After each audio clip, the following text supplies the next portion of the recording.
And welcome back to Hannity. As we have been playing for you from the start of the show, on the bottom of the screen, President Obama's never-ending speech from earlier today. It's still going on, but one of the most absurd moments in his long-winded address came when he called the scandal swirling around his administration phony.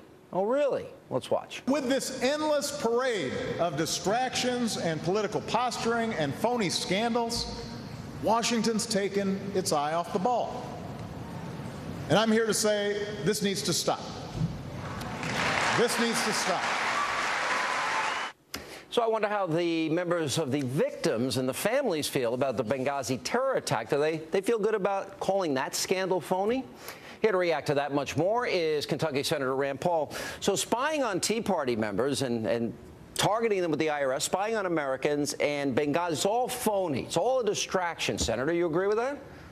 Well, you know, first it was just a few rogue employees in Cincinnati. Yeah. Now it turns out it's a political appointee of his who may be involved in this. No, I think targeting people for political opposition or for religious reasons is reprehensible, and I think it rises to a really serious crime. And I think it has to be researched and investigated from top to bottom.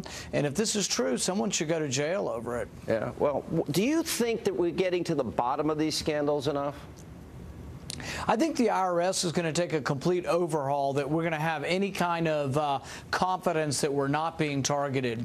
You know, my staff has pointed out to me that over $1 million goes from the IRS Employees Union to Democrats in the last 2 election cycles. That doesn't sound to me like a very objective agency.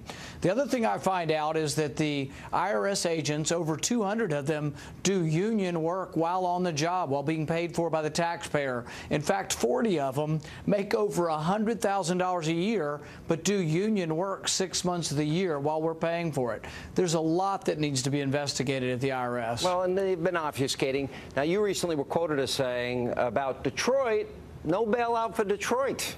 You said, I think you said, over my dead body. Well, you know, we don't have any money at the federal government level to send them. You know, if we were in a big surplus, maybe we could have a discussion. We're $1 trillion short, so we don't have any money to send them. But I have said that the silver lining for Detroit and for Michigan is that you can come about through bankruptcy, maybe recovery. Individuals through bankruptcy get a second chance. So bankruptcy gives you a second chance to write contracts where government officials will be paid maybe the same as private officials, private employees, and not twice as much, where their pensions will be equivalent to private employees and where their health benefits will be equivalent, not twice as good as the private sector. Then maybe they have a chance to recover. You know, Senator Mike Lee was on the program last night, and I think he's got a pretty interesting point, and that is that this is the moment, the final moment we really have to stop Obamacare. Have you signed on to his plan that you will not fund Obamacare? Absolutely. I think that funding Obamacare is a huge mistake. I think what's going to come out of Obamacare is worse than anybody can imagine. I think it will lead to bankruptcy in the states that are fully embracing it.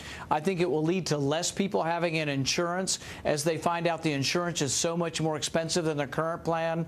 Not only will they not have to be able to choose the same doctor they had, they may not be able to afford the insurance. The other thing that's going to happen is maybe your employer says, for me to negotiate contracts, it's cheaper for me to pay the penalty, which the penalty is pretty cheap compared to insurance. A lot of people who have insurance currently may lose their insurance. So I think it's a disaster. Even its authors are saying it may not work. So I think we should delay the whole thing. I'm for a permanent delay of the whole thing. Do you think it's possible? Do you think the House will go along with this? Are you dealing with the House members? They have the votes to do it. They have the power of the purse. You know, the House has voted several times to repeal Obamacare. We've voted in the Senate, but we can't win. The thing is that Democrats are going to have to own up that this is their baby. Why are they delaying it beyond the 2014 elections?